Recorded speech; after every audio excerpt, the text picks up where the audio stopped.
Jack Canfield's Breakthroughs to Success home study course now continues. Enjoy. So we're going to do a little exercise that has to do with asking, critical action that most people need to take. So in order to do this exercise, I need everyone to put your notebooks down, walk to the back of the room back there in that big open space, and as soon as everyone's back there, I will guide you through this exercise. Very profound little exercise. Where's Bill? I just talked about you. Where'd you end up? Here he is. Come here, stand up here for a second. Yeah, I should tell you the other part of this. Bill, how did we meet? He tries to get appointments with me. He's having trouble getting through, so he flies out from where? Easton, Pennsylvania. Easton, Pennsylvania, and parks himself outside the gate of my house. And he said, either I'm going to get in because this guy thinks I'm a committed person that really cares, or I'm a nutcase stalker and he's going to have me arrested, but I'm going to beat this guy. Comes in, asks for 10 minutes of my time. I meet with him. We talk for a few moments. He asked me because he wants to produce a book, and he asked me about how to do that. I give him some homework assignments to do. Goes off and does them. Comes to the BEA last year, shows me all the stuff he's done, and I gave him some more assignments. I said, it's not complete yet. You need to do this, this, this, and this. Went off and did all that. Came up to me this morning and said, I've done everything you said. That's why I came out to meet with you. Took me over there on the lunch break, showed me an entire this book he's put together, baseball stories about when the kids, baseball stars when they were kids, so that we can inspire children to realize they too can come from there and do that. And now I'm going to be taking him to my publisher, or maybe even another publisher, and get the book done. So, you know, it's that kind of ask that he is like a world champion of. So, you know, kind of rub up next to him and let some of that rub off on you. I'll give you like a minute to respond since I've called you up here a bit.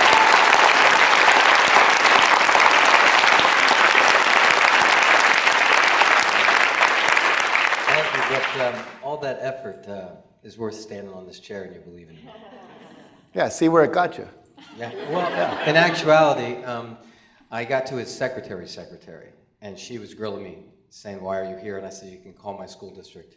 And then I got to his secretary, and then she grilled me more specifically. You could tell they worked for Jack, and she said, do you want money? And I said, no, I want no money. She goes, do you want some kind of letter of recommendation? I go, no. She goes, what do you want? And I go, 2 minutes. If you give me 2 minutes, that's enough.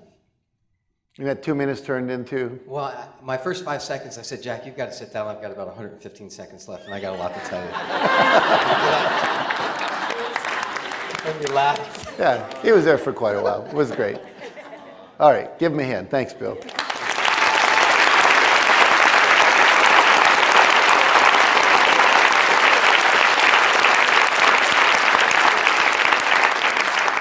I just had this catastrophic vision of driving home some night, and like there's 17 of you outside of my house. That would be on the good side.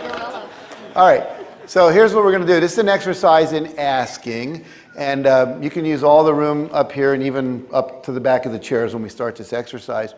And the way this is going to work is one of the major things that stops people from getting what they want is the fear of rejection. Any of you ever had that fear of rejection?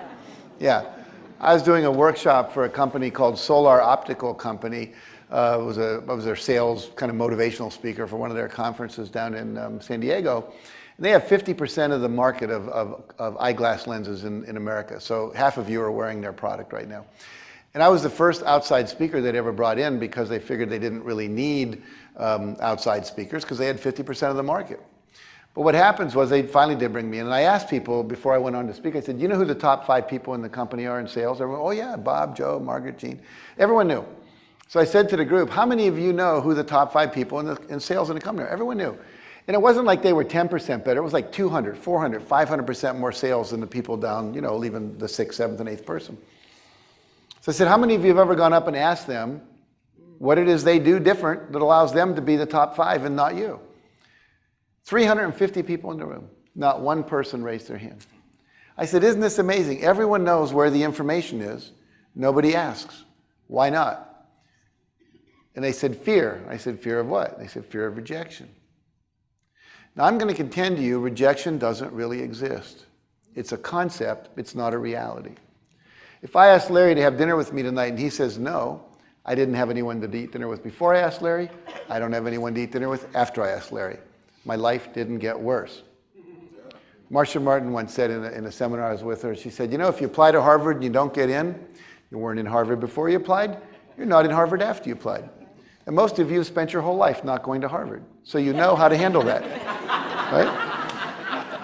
It's not like it's a big, hairy deal. So what I believe is there's nothing to lose and everything to gain. My mentor, W. Clement Stone, went to the railroad company and asked to buy the air rights above the railroad tracks. He wanted the 99-year lease on the air rights, let's say 20 feet above or whatever it was. And everyone went, sure, you want that? That's air, you can have it. And they sold it to him very cheaply. Well, if you take a train into Chicago, you go under a whole bunch of buildings, and all those buildings are paying rent to the Stone estate. Because he what? He asked.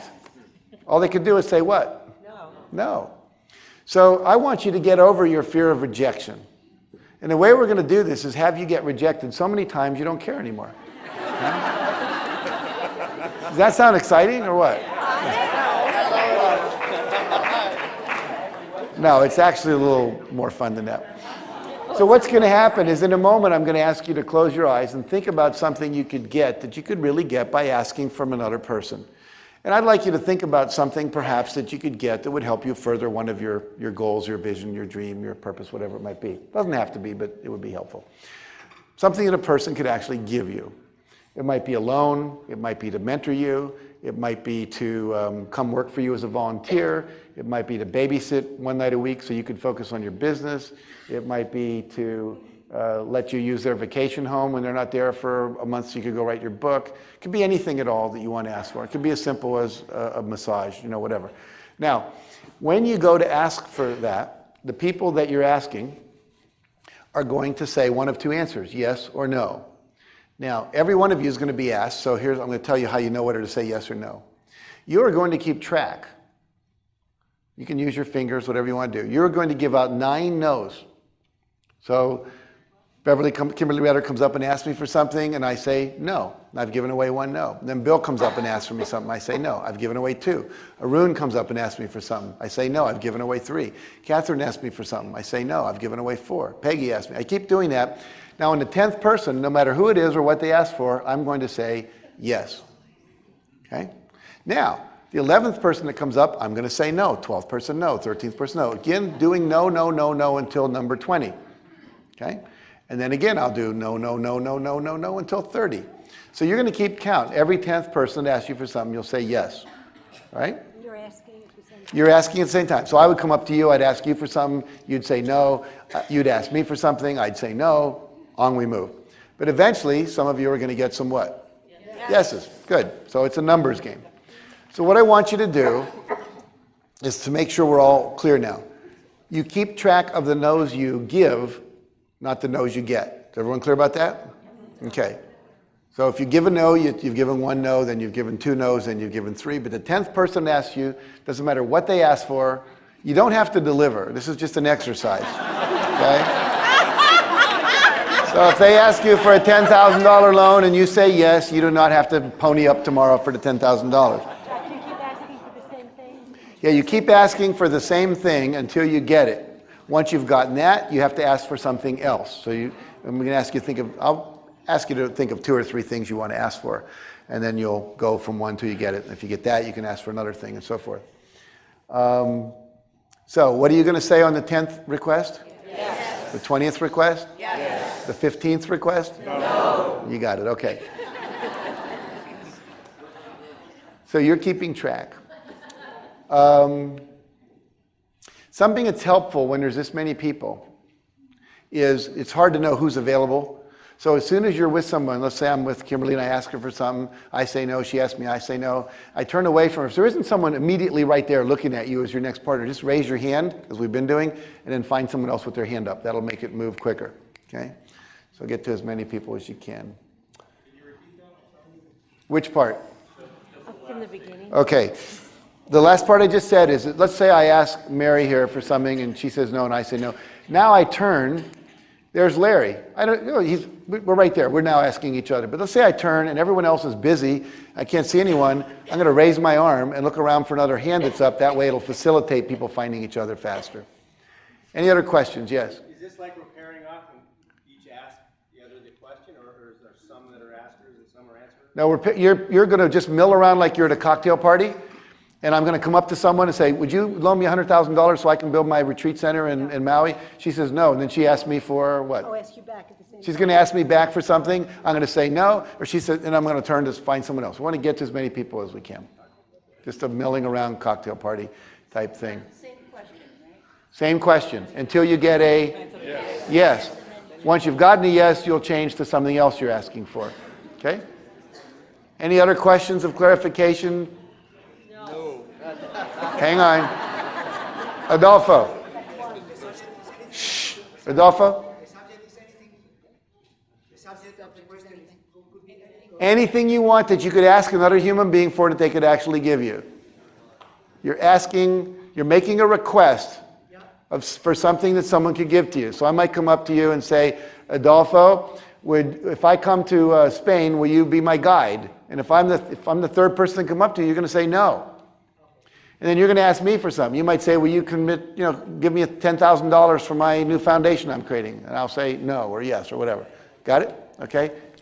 Jane. This isn't about integrity, because if you're the 10th person and I ask you for a loan of $100,000 and you say yes, you don't have to honor that. That's correct. I don't have to actually give it to you.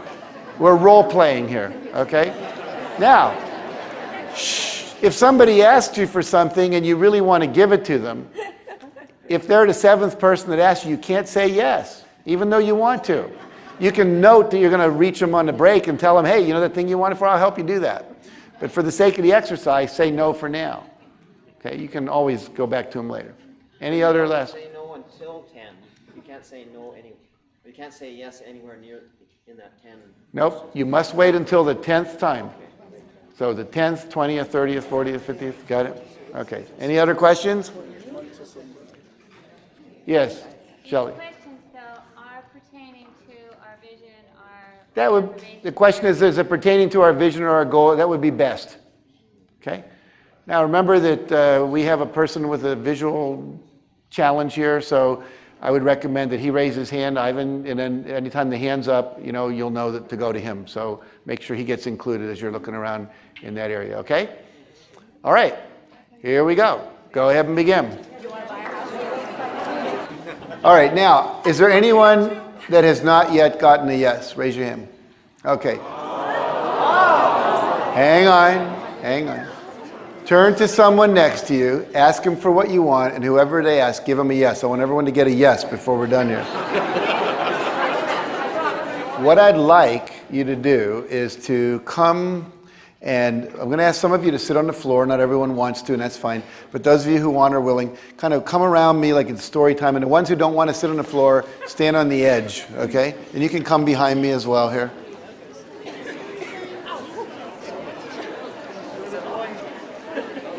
This is the children's sermon. There you go. This is the children's sermon at the end of church. That's right.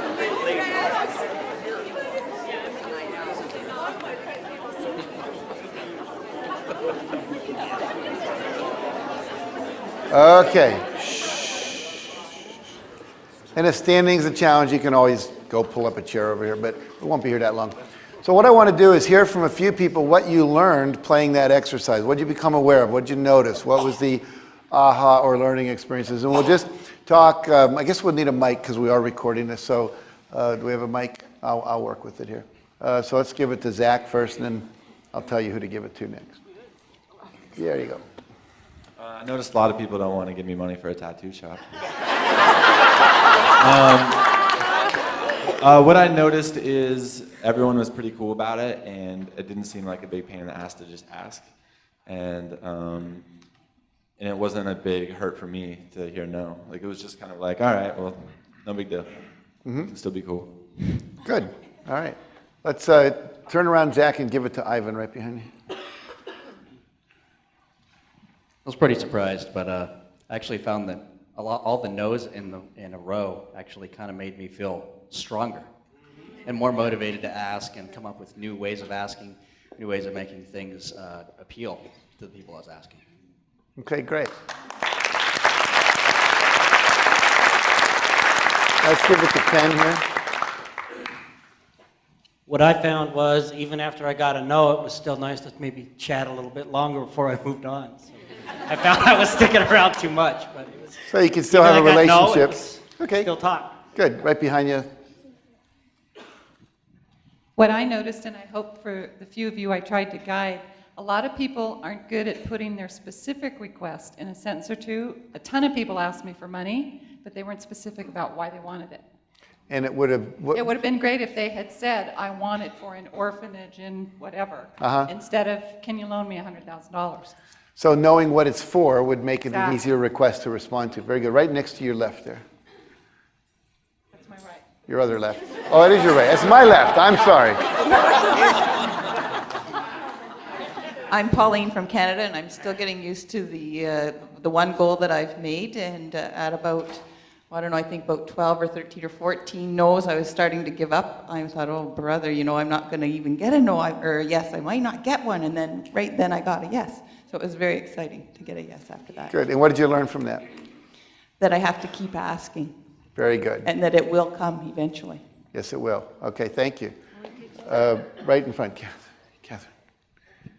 I love asking white guys to go out on a date with me.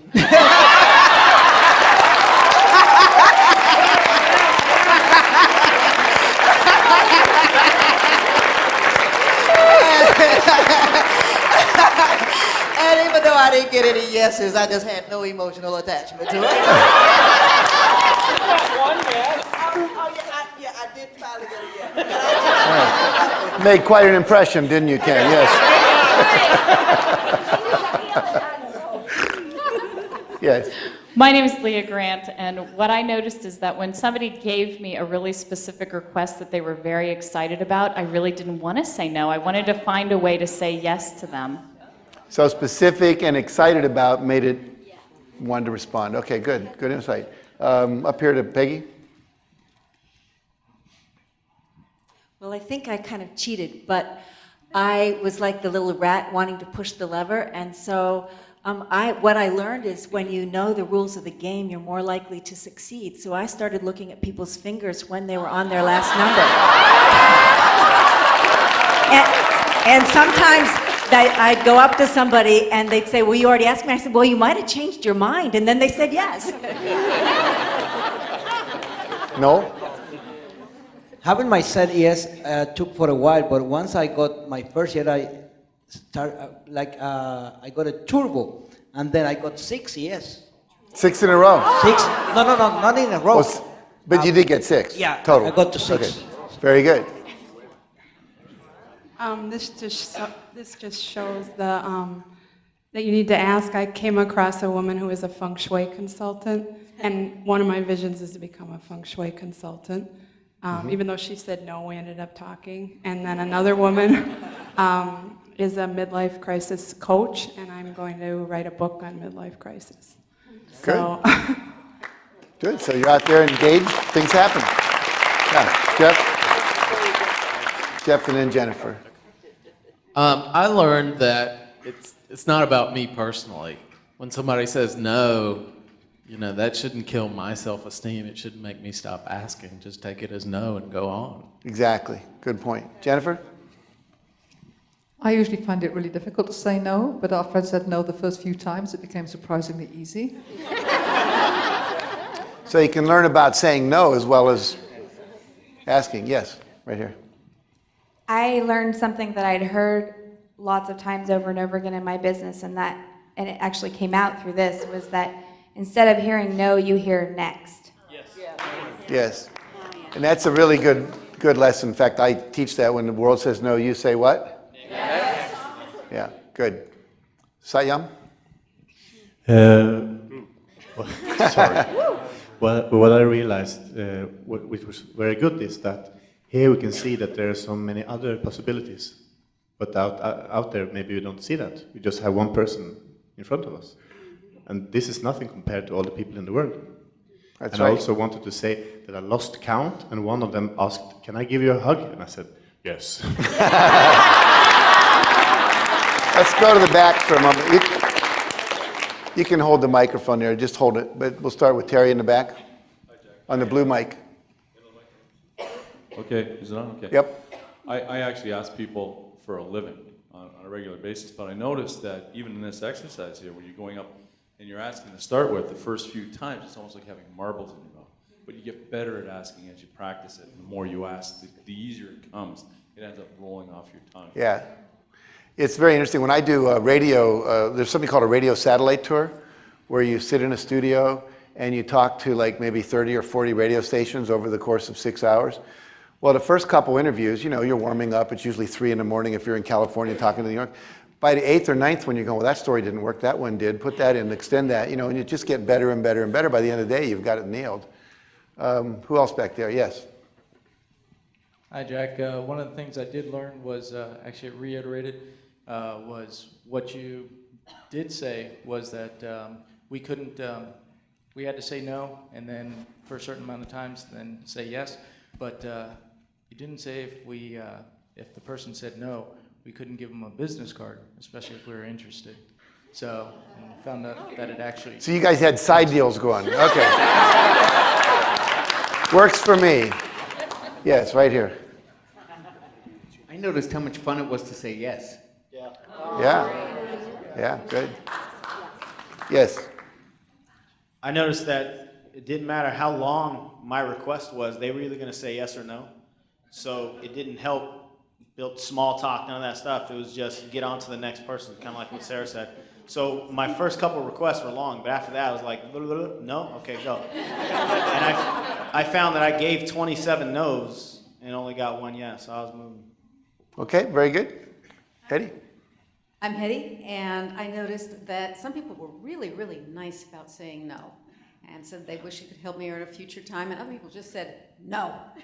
And that was the thing I had been most upset about, that people would just say no. And it helped to have all that variation in there, and it just made it seem like, well, they're all types, and I'll just go on. Very good. Good learning. Mary? Yes, I got so excited when I got my first yes. I was like, oh my God, and I forgot that I was supposed to go on to another question, so I kept asking the same question. But the first yes, I think it was first yes, or maybe second, but I was so persistent in saying, I was doing the role play, and I said, can you give me your card so I can follow up with you? Because I had asked if if he knew anyone that did art therapy for children with life-threatening illnesses. And he said yes, and I was all excited. I said, well, can you give me your card? And he goes, actually, I do know somebody, so it was like, really awesome. I actually fulfilled one of my goal-setting things, too. Great, good for you. Walter? I paid off my house and I made $25,000.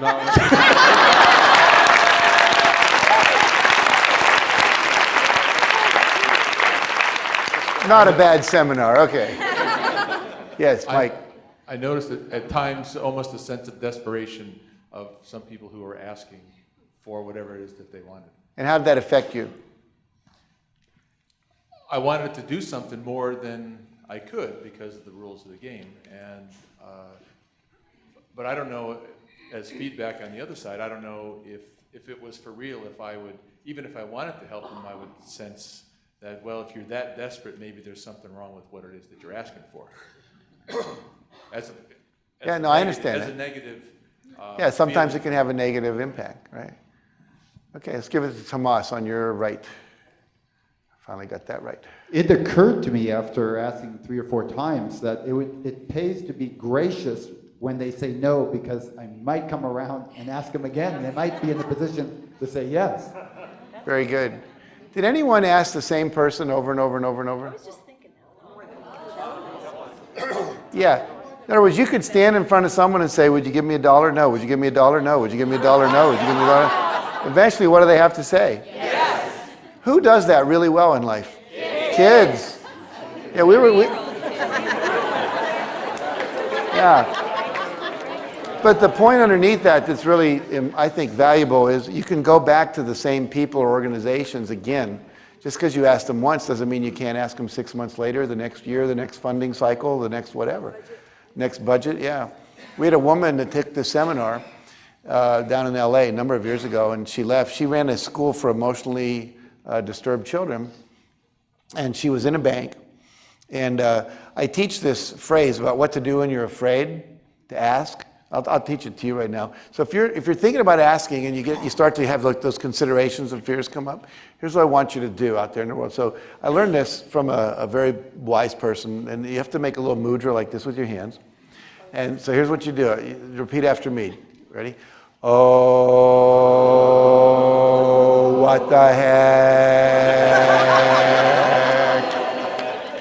Go for it anyway. Let's all do that together. Oh, what the heck? Go for it anyway. Very good. You know, the Gregorian approach to overcoming fear, see? So what happens is she's in this bank and she starts to think, you know, I could ask the bank for a $10,000 gift for my school. And she starts to walk up the stairs to where the officers' offices are. All the tellers were downstairs, and that's the way the bank was situated. She gets about halfway up the stairs and the little considerations start coming in. I don't have an appointment. I don't have a proposal. I don't even have a brochure for my school. How will they trust me? I'm dressed. She was kind of dressed like you are, in kind of a running suit, you know, it wasn't like real professional dress. And she went, I'm not dressed right. And she turned around and started walking down the stairs. You heard this little voice in her head go, oh, what the heck? Go for it anyway. So she turns around, decides to walk upstairs, says to the secretary, I'd like to see the president or one of the vice presidents if I could about just asking for a donation to our school. And so sure enough, they said, well, let me see if any of them are available. And one of them turned out to be the president. So she goes in and says, you know, I'm a customer of your bank. I have this much deposits and so forth. And I run the school. She explained the school and she said, I'd like to ask you to make a $10,000 donation. And he said, you know, we have a limited amount of money that we give away. We give away a percentage, so there is a fund every quarter. He said, but we just gave away the funding for this quarter. However, if you'll come back with a proposal, I think we can fit you in the next quarter. So she brought him a proposal the next time she was in the bank, and they agreed to give her $10,000. And so the day he called her to say, we got $10,000, she said, so she was very excited about that. So now she's all gung-ho. So she calls up the LA Raiders. Remember the Oakland Raiders used to be in LA for a couple of years? Now they're back in Oakland, I think. And so she called up the Oakland, she was like, wow, this works. So she called the Oakland Raiders and asked if they would donate a player to her celebrity tennis tournament. And they said, oh, sure, we can send over 2 players. And so she said, well, if that's the case, then let me make another request. And she said, you know, we need a van to pick up the kids and take them back and forth to school. And if you'd be willing to give us a van, maybe you could find a company that, you know, you're dealing with Ford or Chevy, and we'll put their name on the side, and we'll put the LA Raiders, so you'll get a lot of publicity, you know, for you're helping out. And they went, sure, no problem. Now, she got about, you know, $40,000 worth of stuff simply because she asked. So again, when those considerations come in, like I shouldn't ask again, I already did that, they might say no. Remember, oh, what the heck, go for it anyway. And then the other one is the rejection. You're going to say what? If they say no, you say next. Very good. Let's take 2 more sharings, and then we're going to move on. See, do we have a mic on this side anywhere? Yes, give it to Matt right there, right behind you in the yellow. Hi. You know, in the careers I've been in, I used to hear no all the time and always next and everything like that. But for me, it was always the scariest thing, and it even happened here, was when they said yes. You got to be prepared to actually do something. That's when the fun begins. I hear you. Let's see, Linda. Yes, actually, I feel really bummed. I was trying to sell my book. And I felt really bummed that people would say no. And so I decided to change the title in midstream. And when I changed the title in midstream, people still say no who had say no, but they were much nicer about it. And they said, oh, that's a midstream book, but no, I'm sorry, I can't. So I got a much more favorable response by just changing the title, even though I got a no. Okay, good information. All right, let's give everyone a hand who's shared.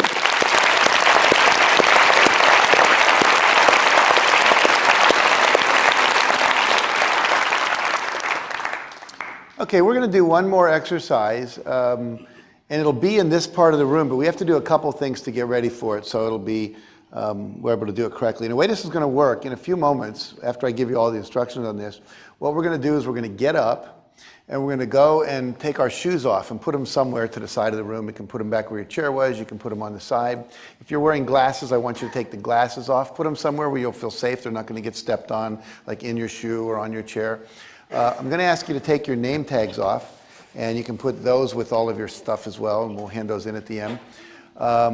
If you're wearing any kind of pin or pendant or locket that has any kind of pointy thing, like sometimes, like that plant up there, the anthurium red thing, like it has a little pistol sticking out of it. I don't want anything that someone could like bump into and hurt themselves, okay?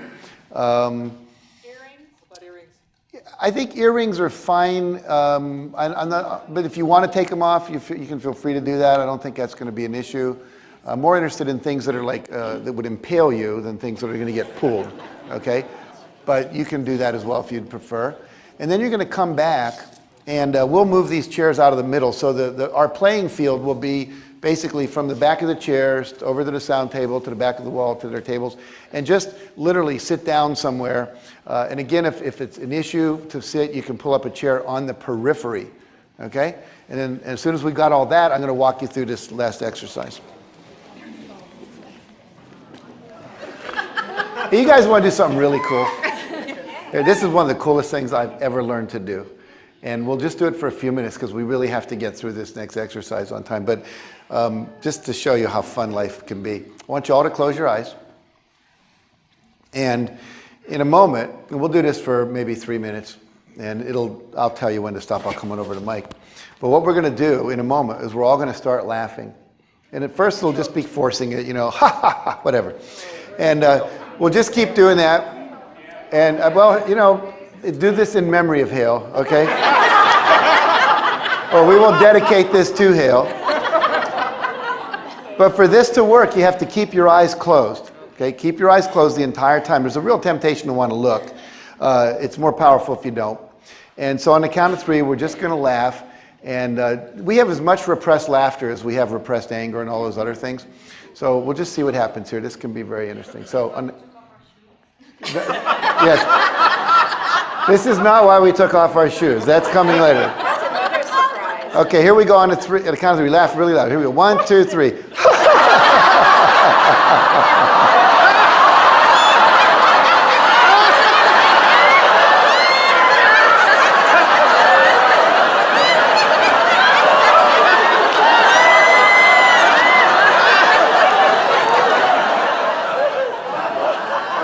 Okay, open your eyes and come on back.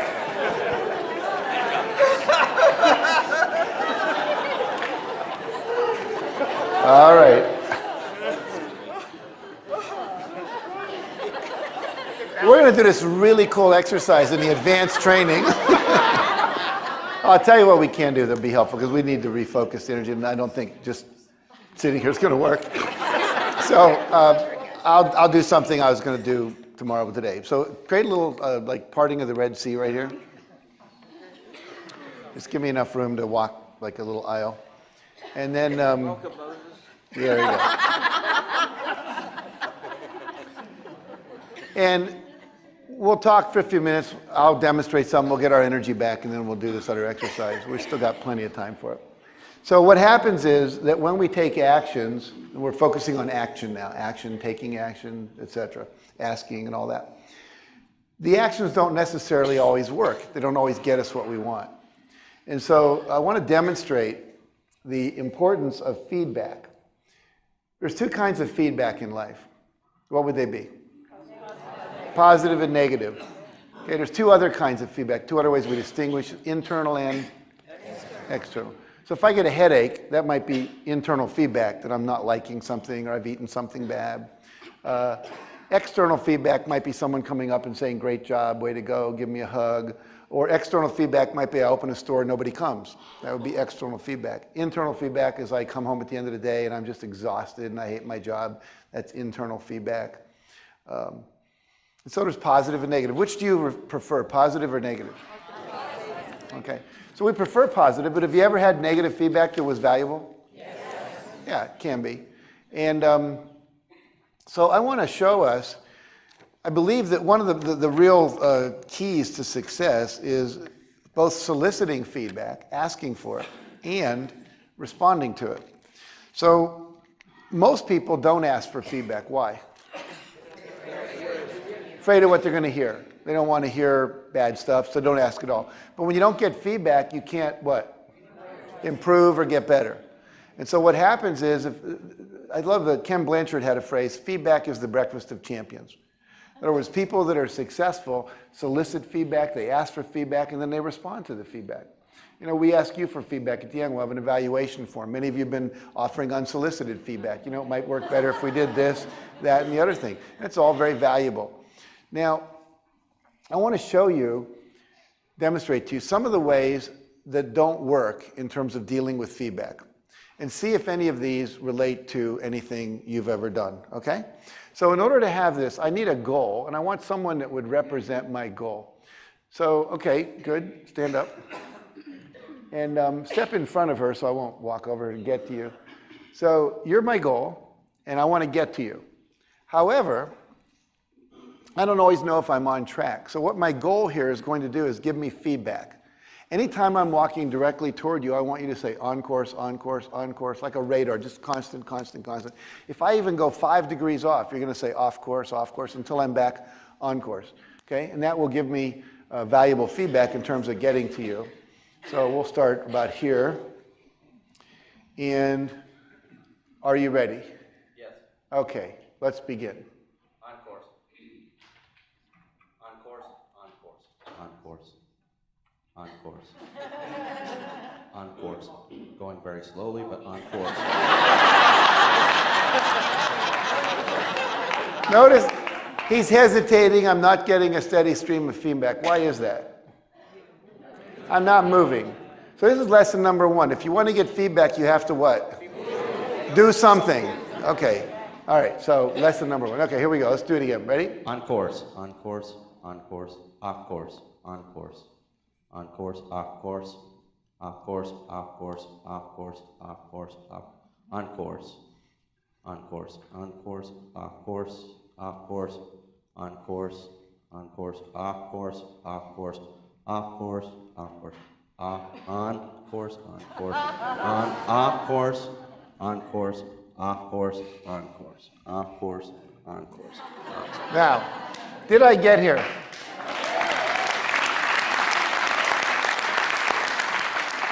Was I on course or off course more of the time? Off. And I still got there because I responded to the feedback eventually, and then I what? Corrected. I got there. Now let me show you what a lot of people do with feedback. See if any of you can relate to this. If you do, see what you want to do with it. Okay, ready?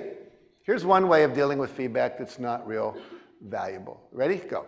On course, on course, on course, on course, off course, off course, off course, off course.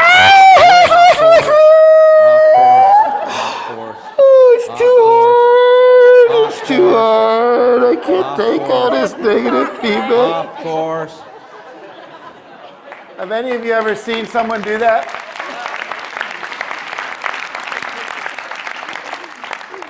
I know none of you have ever done that, but you've seen other people do that. Okay. Here's another one we've seen people do that's not all that valuable. We'll try this one. On course, on course, on course, on course, off course, off course, off course. Bitch, off bitch, course. bitch. All you ever do is bitch. Off Can't you course. say something positive? Off You are course. so negative. Off course, off course. Now, have you ever seen anyone do that? Yeah. People are giving you valuable, useful feedback. It may not be the way you'd like it, but it's valuable, and you get mad at the source of the feedback.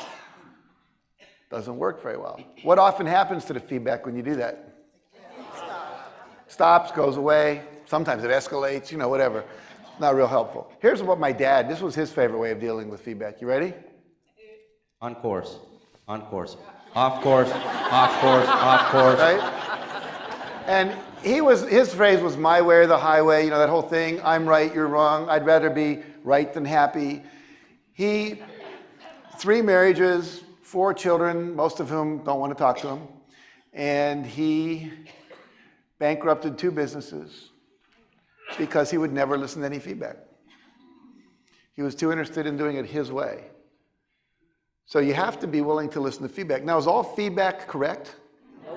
No. I love this. One of my friends made this up. He's a trainer. He said, if 1 person calls you a horse, they're crazy. If 5 people you call you a horse, there's a conspiracy. If 20 people call you a horse, it's time to buy a saddle. Okay? So, let's look at how might we work with feedback. Might look something like this. On course, off course. Oh, that's not it. On course. There it is. On course, off course, off course, off course, on course, on course, on course, on course, on course, off course, on course. And so on until we get to the goal, right? We listen, we respond. We listen, we respond. We solicit, we listen, we respond.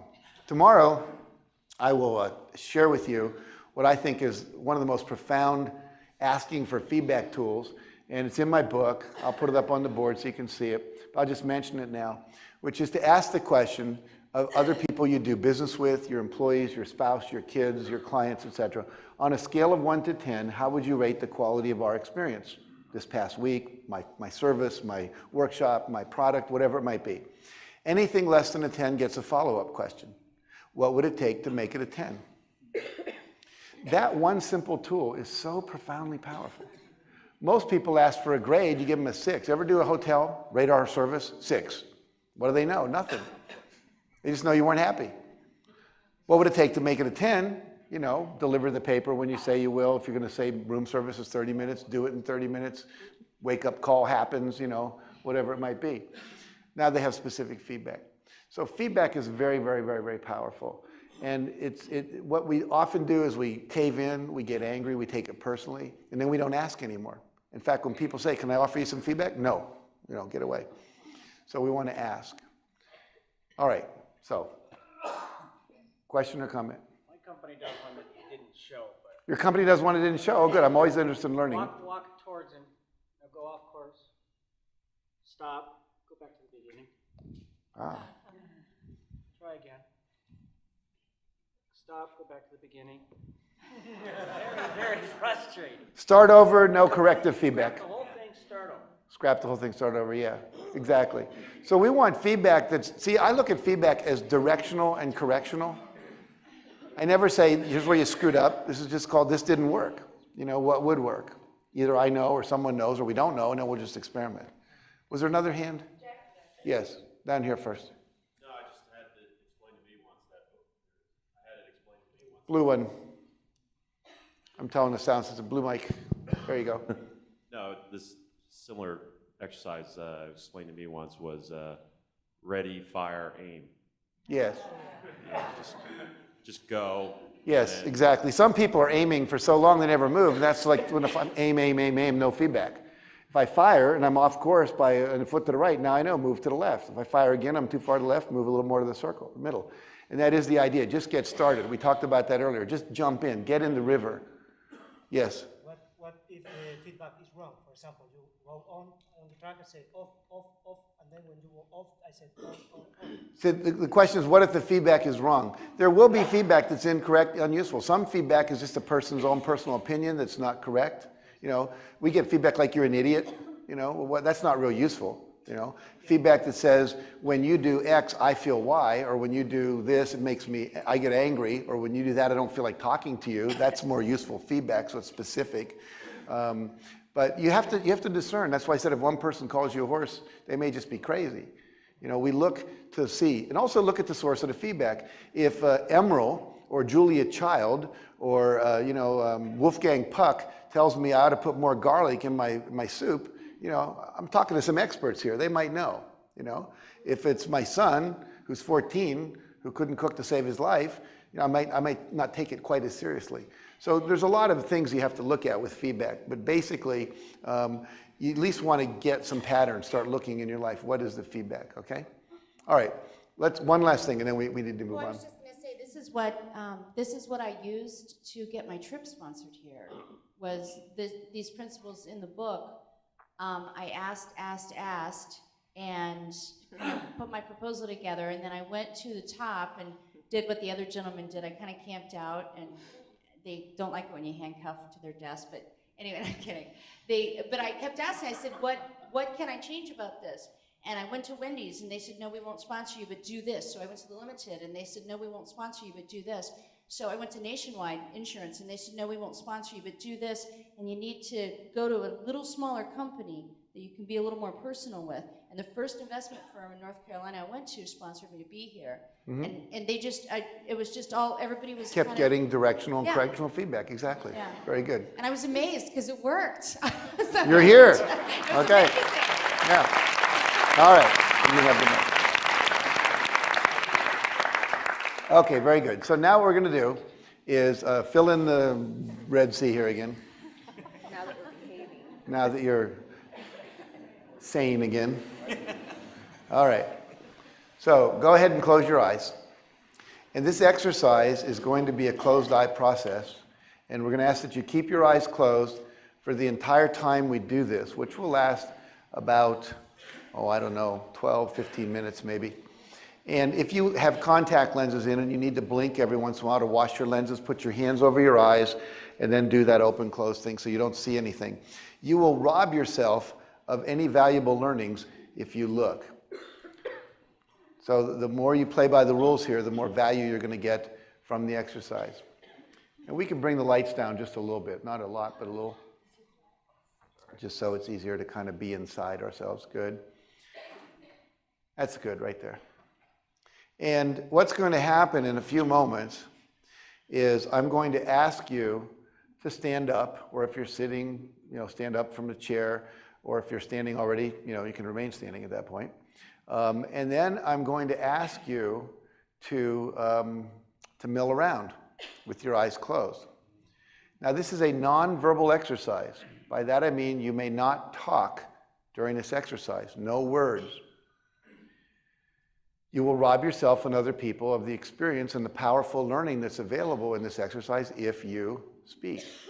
So I want to encourage you not to do that. In fact, I'd like to strongly request, almost demand that you don't. Now, it is okay to make sounds, not the kind of sounds where you're intending to create a reaction. But if you feel like you need to sigh or you need to laugh or whatever, then you can allow yourself to do that. So it's spontaneous. So we don't want to inhibit that, but you're not using sounds to create a reaction. As we're doing this exercise is called Create Your Life the Way You Want It to Be. Create the experience you want. And so when we get up and you start milling around, your job is to create the experience that you want to have and to not let yourself have the experience you don't want to have. So you are 100% responsible for the experience you create in this exercise. There are a couple of things about this exercise. This is not a sexual encounter group exercise, okay? Now, you may touch other people, but this is not a time when you touch other people's sexual parts, their private parts. There'll be no kissing during this exercise. If we see anyone doing any of that, we will pull you out of the exercise. This is also not a time for violence. This is a time for milling around and creating the experience you want. Now your eyes will be closed, and there are something called walls, tables, television, cameras, etc. We have assistants positioned around the room in front of most of the obstacles. I mean, all the real obstacles, but they won't be every square inch because there's 288 of you and about 25 of us. So don't just go running toward a wall and see if someone will stop you, because they won't. However, as you are moving toward the periphery of what we call the playing field here, you may find someone grabbing your shoulders and just gently turning you around, and you'll know it's an assistant rather than a participant because they'll put their hand like right between your shoulder blades just to let you know, hey, you've reached the end of the playing field, I've turned you around, and you can either stand here or you can walk back in, but you are not allowed to go any further. We don't want you walking into a wall or a table. Now, again, take 100% responsibility for yourself in that situation. So the goal is to create whatever experience you want to have. The guidelines, again, are this is nonverbal, no talking, no sexual contact. You can touch other people, but not in a sexual way. As I said, if we see that happening, we will, in fact, pull you out. Again, no physical activity that would be dangerous to others. No kicking, no wrestling, that kind of thing. Because our eyes are closed. Again, the assistants will be concentrating on your safety. They're there to make sure that you're safe. But ultimately, you are responsible for your own safety. Now, what I want you to do right now is you've just heard these instructions. I want you to think about what are you experiencing now that you've heard them. What's going on in your head?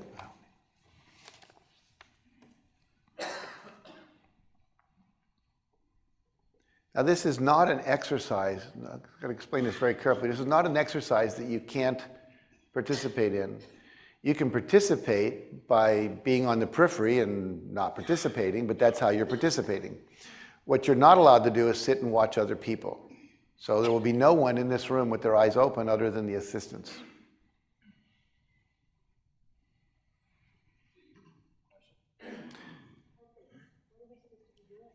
The purpose is to create the experience you want to have. The experience you want to have in the 15 minutes of doing this, that is correct. With your eyes closed, I see a couple hands. I will see if I can answer questions here. You have a question? Can you touch their face? Can you touch their face? The exercises create the experience you want to have.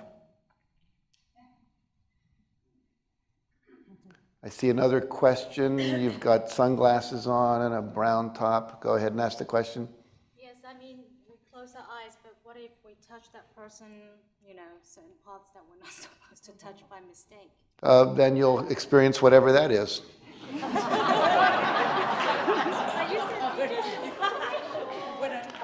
There's a difference between accidentally bumping somebody's boob and having a sexual groping experience, okay?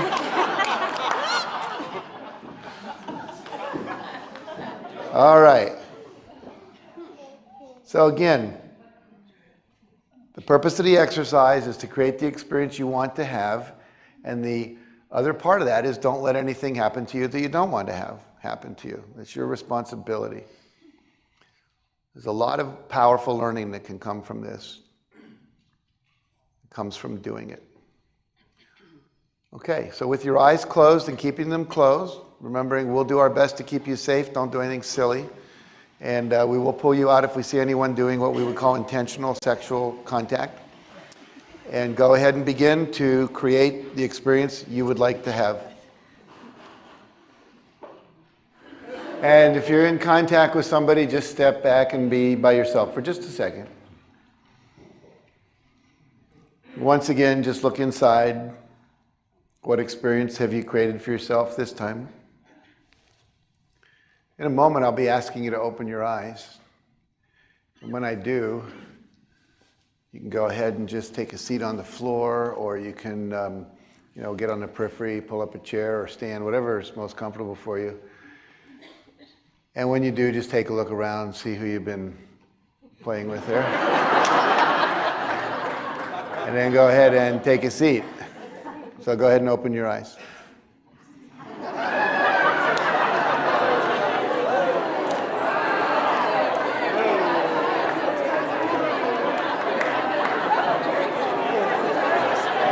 So go ahead and take a seat on the floor or somewhere nearby. So we're going to take just a little bit of sharing off what you learned from that, and whoever would like to share what you discovered, ahas, awarenesses. Let's start here in the white. Stand up so we can all see you. Start with your name. I'm Andrea from Las Vegas. From the very beginning of this exercise, what I realized is that I like when I set my own goals. Mm-hmm. And as when you first said, create your own experience, the first thought that came into my mind was like, this wasn't on my list.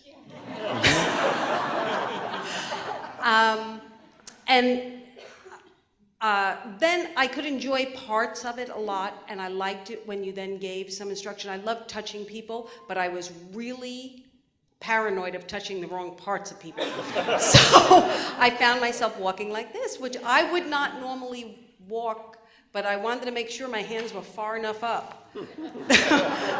And so it was a real reassurance of I love goal setting. I like numbers. I like when I know that I've created something I want to get there. And this kind of reaffirmed that for me. Good. Okay, thanks.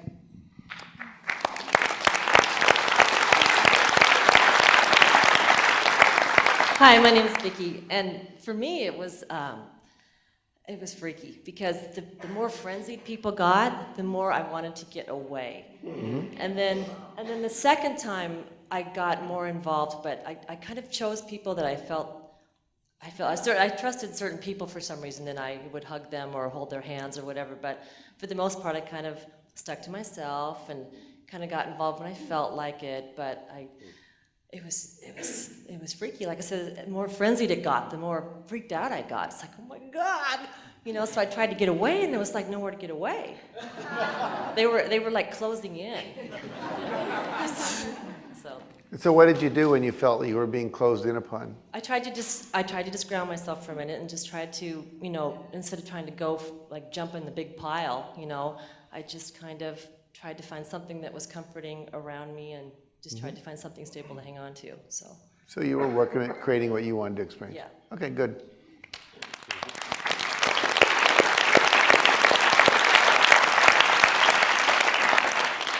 I'm Cheryl. I'm blind as a bat, so I can't see any of you. But I felt it to be kind of like a human bumper cars and a go with the flow, and it was lots of fun. You know, you'd come up against somebody and you'd dance with them or hug them or give them a massage or something, and I found it to be a lot of fun, very freeing in a way. Very good. Thank you. Hi, I'm Marcella from Las Vegas. It was interesting that I explored all four corners, and so that was kind of like what I hope to do in life, is just explore even though you don't know where you're going. And how did you know? Well, I felt like I was going in this direction, then I'd come out here, and then I'd go back there. I mean, I didn't kind of stay in one place and whatever. I enjoyed the touchy-feely, emotional part of it, and I found, like you did, that when it got really boisterous and really, really wild and whatever, that's not necessarily my style, but I enjoyed, we danced with quite a few people and whatever, and it was enjoyable. And I think the most that I got out of it was, for me, the sensitivity that I got to experience Ivan's world. And it really, really, there was a lot of emotion there and a lot of love, just pouring out a lot of love and a lot of gratefulness, a lot of reflection on that. Okay, thanks. You pick. Well, I'm Noel from Puerto Rico, and I was thinking that firewalking was the ultimate life experience, but I think this is much, much powerful. Thank you. Okay.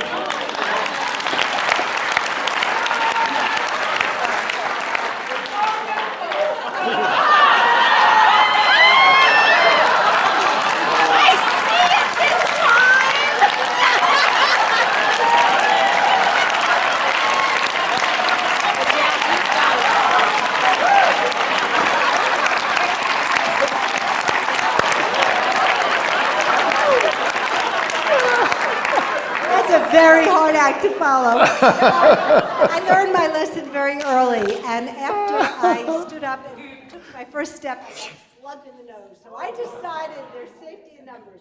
So I always had a couple of people with me, and we started singing and dancing and oming, and so I thought it was a lot of fun. Every time we'd bump up against someone, everybody would just start laughing. So I thought it was very strange at the beginning, but once you got into it and decided to have fun, it was great. Okay, good. Hi, I'm Jean Marie, and I got smacked in the nose as well. And since I had a nose job years ago, I'm a little sensitive. But it was really interesting because I had a lot of fun playing, which I do in life. I also noticed that when I started getting irritated that the song kept going on and on, that I was reluctant to change it. That there was a part of me that just went, oh no, I don't want to be the first one to do that. And then after a while I just went, no, you know what? I want to change the song. So I started changing the song and taking more risks and moving out more, and that was more fun. Good.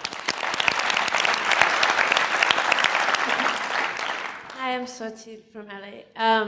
The first time I hugged somebody and they pushed me away, And so the whole time I was bummed out, like, oh, how, what's up with them? And so I didn't really enjoy myself.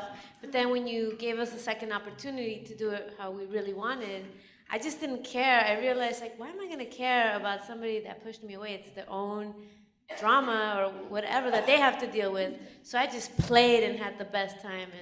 And I see how I do that in life.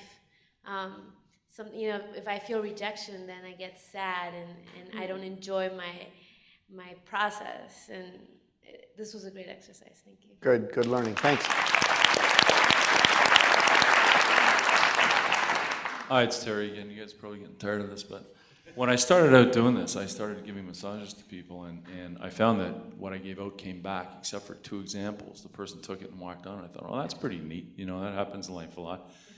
And then when you stopped and you asked us, how did you feel? I thought, I felt pretty happy. I danced with some people, I gave some stuff, and it was a pretty neat feeling. And the music was going on, everybody singing it. And then when we did it the second time, and the room just sort of got really loud with that Amen song, and I stopped and I thought, you know what? Everybody in here is singing the same song. I want to sing a different song. So I started whistling When the Saints Come Marching In. And I thought, I got to march to my own tune and do it my way and not follow the masses. And that was the first time, I used to be a broker, and that's what we say, be a contrarian. It was the first time that I actually stepped out to be a contrarian in a long time. It's a pretty neat feeling. Good for you.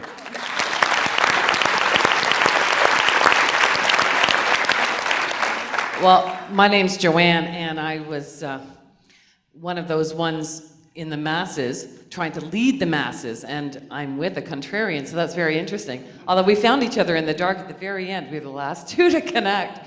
Really strange. But I thought it was a wonderful leadership exercise, and I tried different things, trying to bring people together, and there was resistance, and then I realized the more gently but then persisted. I just kept persisting and persisting. And more people, yes, we were getting louder and louder, but more people were joining in. So for me, that was a good thing. For other people, it wasn't.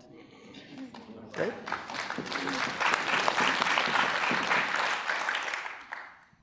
Hi, I'm David. I'm still from London.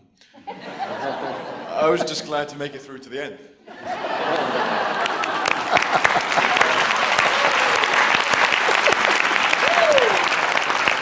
But seriously, I was pinched and groped everywhere. I thoroughly enjoyed the experience. And you're all welcome back to my bedroom.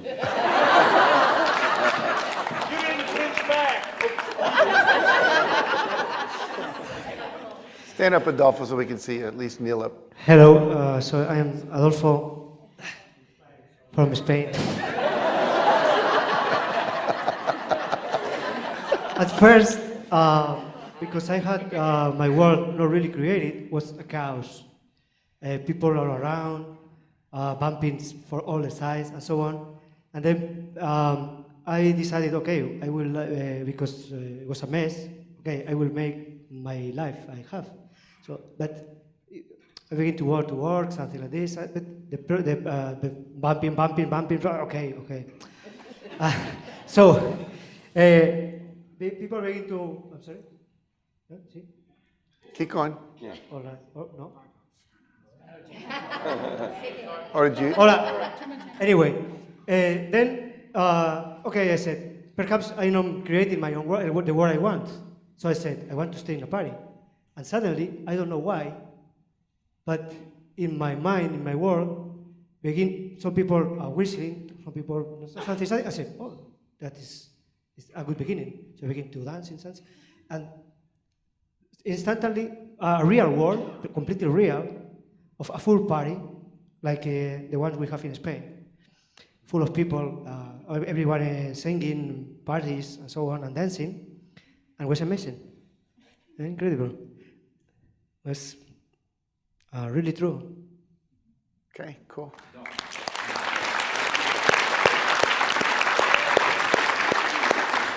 I had a major breakthrough. When we first started, I was fun. I was dancing with people, and I hooked up with a lot of guys and was dancing, and then I would want to leave them. I was like loving them and leaving them. And at one point, I swear, I was in the middle of like 4 guys and we're humming and I was having a good time, like party on. Were you there too? Oh, I loved it. You guys were great. It was so much fun. And then you stopped it. I thought, wow, I'm having a great time. This is so much fun. And then you said, do it again. You notice how you're living your life. I go, yeah, that's how I kind of bump. I love, 2 divorces, 2 great divorces, having a great time. And then the second time, I was ready to go again, and I ran into this guy. And he held me, and we were dancing, and he was strong, and it felt so safe and so wonderful. And then everyone started to get loud, and it's like, no, I didn't want to join the crowd. I wanted to stay with my guy. And I even noticed I had no desire to leave my guy. Okay. I'll see you after. All right.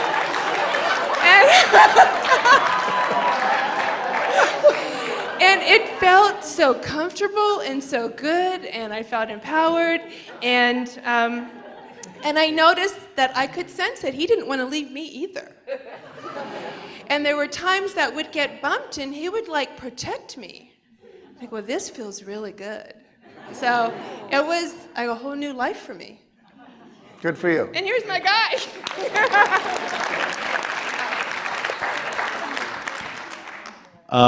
My name's Mark, and the first time we started, you said, go ahead, what it is, what you make it. You're going to create your own experience. And I actually watched the movie last night, and it was really a mind trip. So I decided to see how I could affect my environment. And I started out in this corner facing that set of doors, and I walked straight through without touching anybody. I was like, all right, let's see what I can do. And the whole idea was I was going to try to find the boundaries. But then I got turned around and kind of lost direction, and then bounced around a little bit. So then everybody stopped, and then we started up again. And you said, again, remember, you're creating your own experience. So I decided to keep going with that, and I decided to try and find my girlfriend. I found her within 3 people. So, and then, we hung out for a little while, and then I got the distinct impression she wanted to keep looking around, so I just go ahead and let her go, which, we have the relationship that lets me say, that's cool, go ahead and look around, I'm fine with that. And then I just started to try to find other people I had connected with, and I ended up with Mike Michigan back here in the corner is a guy I've connected with pretty tightly through a bunch of the exercises. So I just thought that was really cool because after I met her, I was either looking for him or Nima. And so there were a lot of people who felt me doing this, trying to find Nima. So, so sorry about that if I messed anybody's due or whatever. So. But it was just trying to use your mind to affect your environment and affect other people, and it at least seemed to work. So good, cool, thanks.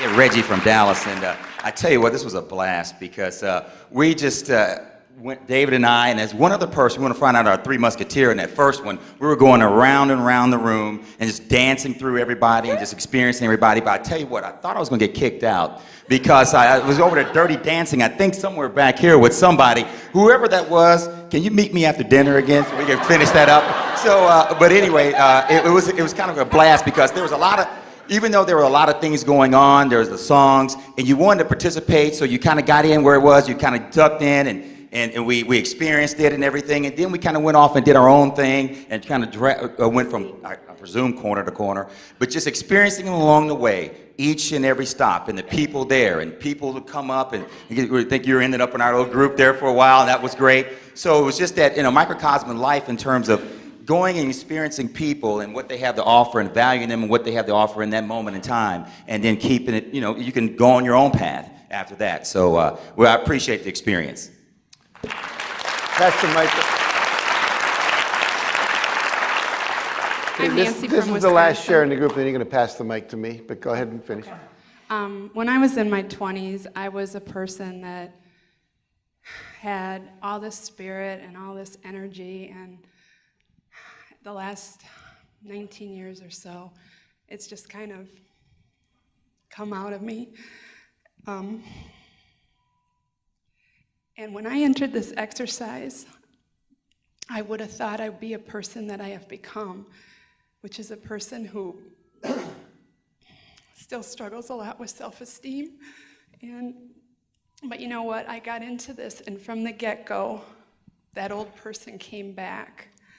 And I went into this exercise with such spirit and such creativity and such fun and laughter, and I made up things that people around me followed, and I guess all of this has just proved to me that underneath all the baggage and all the hurt and all of it, I'm still in there.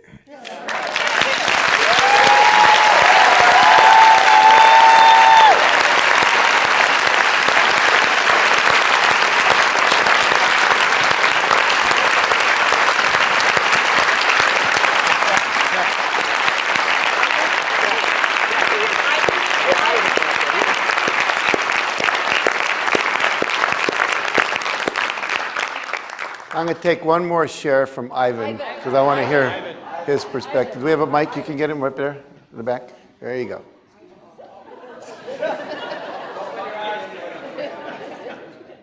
All right.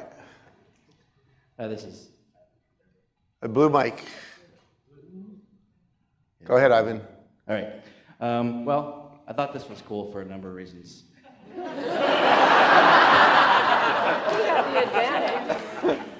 In no particular order, I thought, sweet.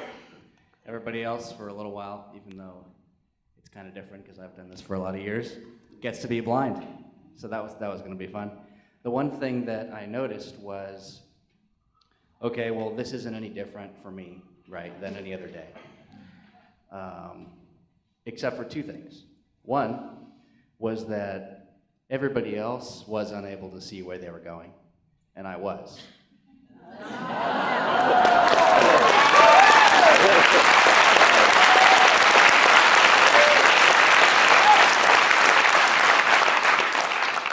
So that was interesting because it made me feel a little more capable. I think I felt more relaxed during this exercise than any of the other exercises in terms of the getting around the conference room area.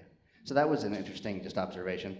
And then the second thing is when Jack said, you know, what do you feel that's different? You know, take this exercise and look deeper and see what this represents in your life. And I thought, okay, what the hell? So I thought about it, and the thing that I realized was different was that I was more aware of my surroundings, I think, than maybe most people, and that I was comfortable. And those are the two things that I let limit me, is a factor of comfortability and a factor of awareness, which, if I'm honest, is not as hard as I or whoever else would think to achieve awareness of. You can achieve awareness of your surroundings by, well, asking for one thing, and a little bit of research. And comfortability is just something that we all want to be able to step out of, because that's what we're going to have to do in order to do what we need to do, what we want to do. So that was something very cool and unexpected that I got out of this. Thank you.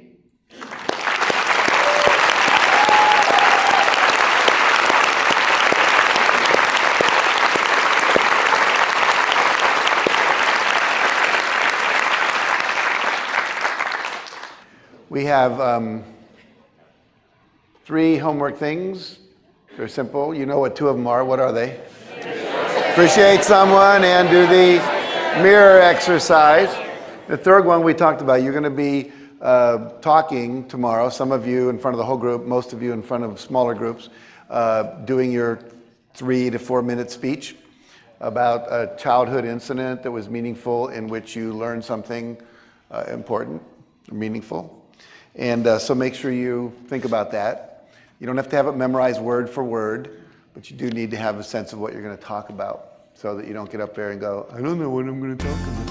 Okay? Congratulations, you've made it to the end of day 5. To assure you receive maximum value from this program, be sure to allow yourself to complete all of the exercises covered throughout this day. In addition, here are some action steps to complete before moving on to day 6.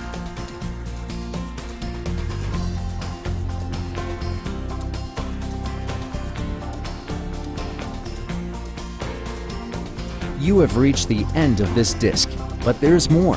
Just go to the next DVD. To resume listening to this course on audio CD, please go to CD number 31.